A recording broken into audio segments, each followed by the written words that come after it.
Körpəni döşə düzgün necə qoymaq lazımdır?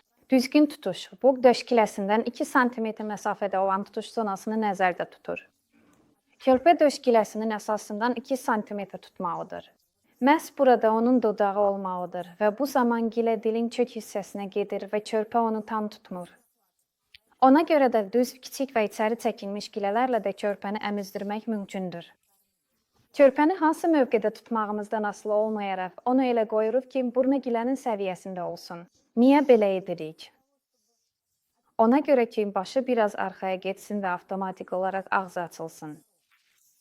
Əgər bu kömək etmirsə, onda üst dodağı boyunca döş kiləsini çəkirik. Körpənin ağzı avtomatik olaraq biraz açılır və biz onu döşə yaxınlaşdırırıq.